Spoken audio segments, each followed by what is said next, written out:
Hello friends, आज का जो टॉपिक है वो पुर्तगाल का D4 वीज़ा है। D4 वीज़ा को स्टडी वीज़ा भी बोलते हैं।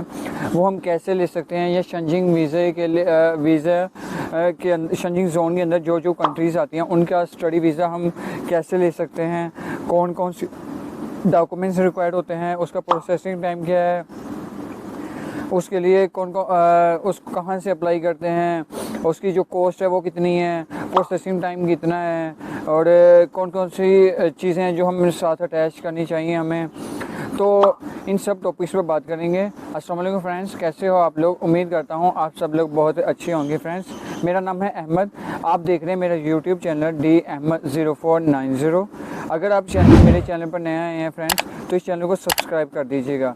मैं इस चैनल पर आपको मुख्तलिफ़ कंट्री के वीज़ाज़ के बारे में, मुख्तलिफ़ कंट्रीज़ के ट्रैवलिंग के बारे में और उनके जो बहुत सारे चीज़ों को हम एक्सप्लोर करेंगे। हम आपको बताएंगे, दिखाएंगे कि कैसे हम किसी दूसरी कंट्री में जा सकते हैं, कौन कौन से डॉक्यूमेंट्स चाहिए होते हैं, क्या प्रोसेस होता है। इन सब टॉपिक्स पर बात करेंगे। बहुत सारे प्लेसेस को हम एक्सप्लोर करेंगे, उन्हें देखेंगे, आपको दिखाएंगे इंशाल्लाह। तो फ्रेंड्स, अगर आपको वीडियो के रिलेटेड, इस टॉपिक के रिलेटेड आपको कोई भी क्वेश्चन, आप मुझे कमेंट सेक्शन में भी पूछ सकते हैं। मैं इंस्टाग्राम का लिंक भी आपको डिस्क्रिप्शन में डाल दूंगा, आप चाहें तो वहां जाकर भी आप मुझे पर्सनली बात भी कर सकते हैं, ठीक है। तो फ्रेंड्स, बढ़ते हैं वीडियो की तरफ। सबसे पहले जो हम पुर्तगाल का या शेंजिंग का हम कैसे अप्लाई करते हैं, स्टडी वीज़ा, D4 वीज़ा जिसे हम कहते हैं।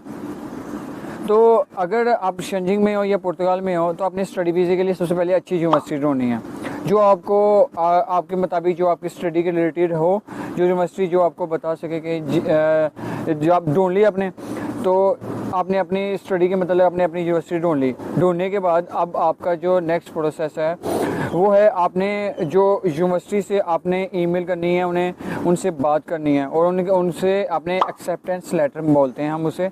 तो वो एक डॉक्यूमेंट जो आपको यूनिवर्सिटी की तरफ से चाहिए, वो चाहे शेंजिंग जोन के किसी भी कंट्री में हो या पुर्तगाल में हो, तो आपको वो डॉक्यूमेंट चाहिए, एक्सेप्टेंस लेटर, ठीक है। वो ले लिया आपने।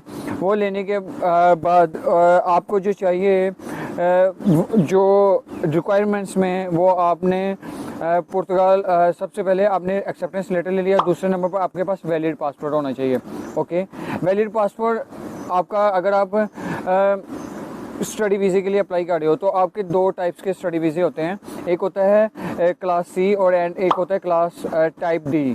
टाइप C और टाइप D होता है। अब टाइप C भी में होता है शॉर्ट टर्म वीज़ा होता है, जो 6 मंथ से नीचे होता है।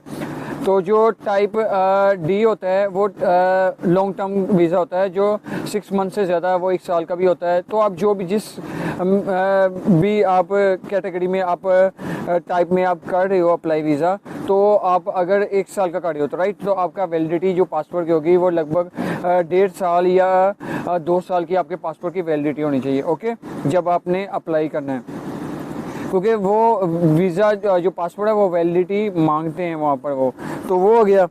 तो उन्होंने अपनी पुर्तगाल की ऑफिशियल वेबसाइट पर भी यही चीज़ उन्होंने लिखी हुई है, आप जाकर वहाँ पर देख सकते हैं।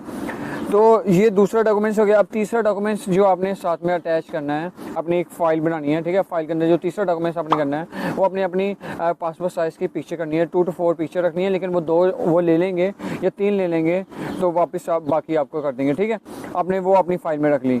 अब जो चौथा जो डॉक्यूमेंट्स है वो है आपकी ट्रैवल इंश्योरेंस।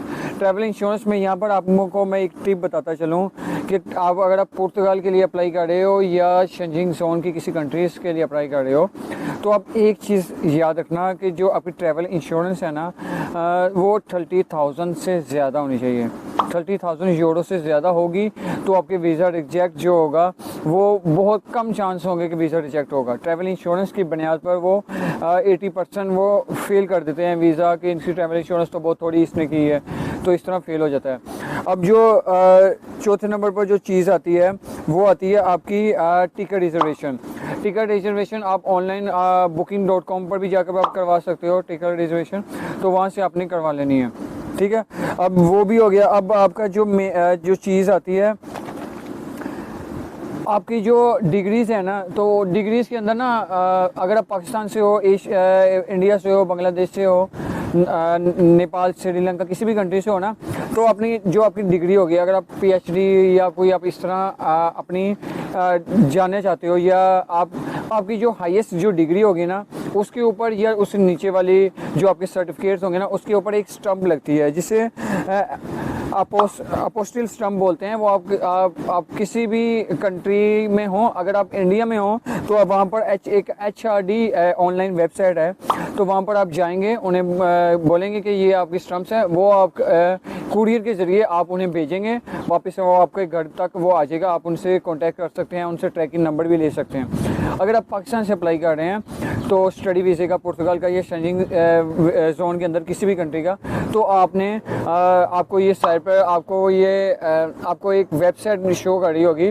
आपने यही सेम वेबसाइट आपने जब लिखनी है, आपने अपोस्टिल स्टंप लिखनी है इन पाकिस्तान, तो वहाँ से ये एक्चुअल में अपोस्टिल स्टंप होती क्या है, ये होती है तस्दीक, एक गवर्नमेंट की तस्दीक होती है कि गवर्नमेंट इसके ऊपर स्टंप लगा देती है कि ये बिल्कुल राइट है, ये फेक डॉक्यूमेंट्स नहीं है, ये ओरिजिनल डॉक्यूमेंट्स है, ये लीगल डॉक्यूमेंट्स है। इसमें आपका बहुत सारे डॉक्यूमेंट्स आ जाते हैं जो आपने वहाँ से स्टंप करवा लें, तो आपने ये स्टंप करवा लें, ये बहुत ज़रूरी है। ठीक है, पुर्तगाल के लिए, ये शेंजन वीज़े के लिए, स्टडी वीज़े के लिए। ठीक है, तो इसका जो प्रोसेसिंग टाइम की बात करें तो इसमें एक चीज़ मैं आपको बता दूं, इसमें आपका जो आता है ना वो फाइनेंशियल रिसोर्सेस भी आते हैं। इसमें यह है आप ज़ाहिर बात है पुर्तगाल में जाओगे तो वहाँ पर आपको कुछ चीज़ें, वहाँ आपका ख़र्चा आएगा, आपका जो आप अप्लाई करोगे अपनी स्टडी के मतलब आपको ख़र्चा, आपके खाने का ख़र्चा, आपके वहाँ पर रहने का ख़र्चा,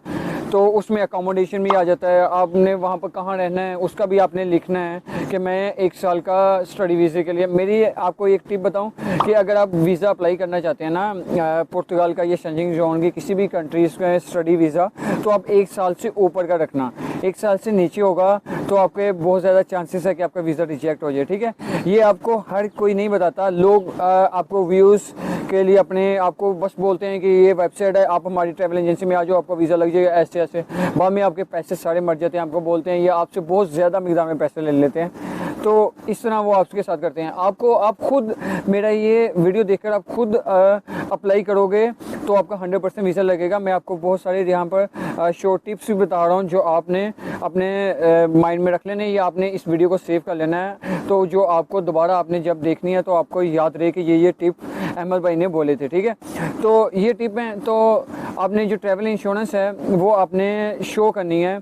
तो 760 यूरो पर मंथ के हिसाब से होता है, तो आप 1000 के हिसाब से चलें तो आप 1 साल रहेंगे, तो आपने उन्हें लगभग 1000 यूरो से ये शुरू होता है और 90 आप 5000 या 4900 पर आप कर सकते हैं, या 5000 या 6,000 यूरो पर आपने जो बैंक स्टेटमेंट दिखानी होती है।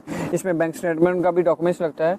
बैंक स्टेटमेंट में ये होता है कि यहाँ पर आप अपने पापा के भी लगा सकते हो, मम्मा की भी लगा सकते हो, बड़े भाई की भी, आपके रिलेटिव्स किसी भी जो आपकी फैमिली मेम्बर में आए तो उसकी भी आप लगा सकते हो डॉक्यूमेंट्स बैंक स्टेटमेंट के लिए। ठीक है, तो या आप ये भी वहाँ पर एक रिस्पॉन्सिबिलिटी वाला भी डॉक्यूमेंट्स अगर आप चाहें तो ऐड कर सकते हैं। अगर आपका पुर्तगाल में ऑलरेडी कोई रह रहा है, वो आपका भाई हो, आपका फ्रेंड हो, उसकी आप बैंक स्टेटमेंट लगा सकते हैं, उसका रिस्पॉन्सिबिलिटी लेटर भी आप लेकर लगा सकते हैं। ठीक है, तो जो उसका जो लेटर अगर आप सोचेंगे वो कैसे लेंगे, एक्चुअल में उसे पता होगा, लेकिन उसे अगर नहीं पता तो आप बता सकें उसे कि सैफ के दफ्तर से वो ले सकता है। ठीक है, वहाँ पर सैफ के दफ्तर होते हैं, बायोमेट्रिक के लिए भी होते हैं, तो वहाँ से वो जाकर अपना ले ले तो वहाँ ईज़िली उसे मिल जाएगा। ठीक है, तो ये डॉक्यूमेंट्स थे जो अटैच आपने साथ करने थे। तो इसमें आपको दोबारा रिपीट कर देता हूँ कौन कौन से डॉक्यूमेंट्स हैं। सबसे पहला जो डॉक्यूमेंट्स है वो आपका एक्सेप्टेंस लेटर जो आपको यूनिवर्सिटी की तरफ से मिलेगा। दूसरा आपका वैलिड पासपोर्ट। तीसरा आपकी फ़ोटो। और जो चौथा है वो आपकी बैंक स्टेटमेंट। और पांचवा जो अपने पुलिस सर्टिफिकेट जिसे आप PCC भी बोलते हैं, पुलिस क्लियरेंस सर्टिफिकेट, वो भी आपने लगाना है। ठीक है, वो हो गया। टिकट रिजर्वेशन होगी आपकी, अकोमोडेशन प्रूफ वो हो गया आपका, और अपने अपोस्टेड स्टम्प्स भी जो आपने जिस कंट्री से भी अप्लाई करना वहाँ से अपने स्टम्प्स भी गवर्नमेंट लगवा ली। ठीक है, लगाने के बाद आपने ये सारे डॉक्यूमेंट्स लेने हैं। तो आपने जो डॉक्यूमेंट्स लेने हैं अपने पुर्तगीज़ वेबसाइट में जाना है, तो ऑफिशियल वेबसाइट में जो आपकी कंट्री की होगी। ठीक है, तो उसमें जाना है। तो पाकिस्तान में इस्लामाबाद में है, इंडिया में दिल्ली में है। तो आपने उनको एक ईमेल लिखनी है कि सर मुझे ये आपकी अपॉइंटमेंट चाहिए, मैं स्टडी वीज़े के लिए D4 पुर्तगाल का या शेंजिंग जोन के किसी भी कंट्री में से ये स्टडी वीज़े के लिए मैं अप्लाई करना चाहता हूँ, तो मुझे अपॉइंटमेंट चाहिए। तो वो आपको अपने वर्क लोड के हिसाब से आपको वो बता देंगे कि ये अपॉइंटमेंट इस टाइम के, आपने वहाँ पर उस टाइम पर जाना है। अपने डॉक्यूमेंट्स आपने सारे अपने जो अपनी फ़ाइल आपने बनाई होगी, ये जो डॉक्यूमेंट्स आपने बोले हैं, तो ये आपने सारे उन्हें डॉक्यूमेंट्स जमा करवा देने हैं, ठीक है। जब आप उन्हें जमा करवा देंगे, वो आपको कुछ रिसीट दे देंगे, आपको बोलेंगे ठीक है, आप कुछ दिनों के बाद आप फिर जाएंगे तो आप अपने वहाँ पर आप ये डॉक्यूमेंट्स आप VFX के थ्रू भी भेज सकते हैं।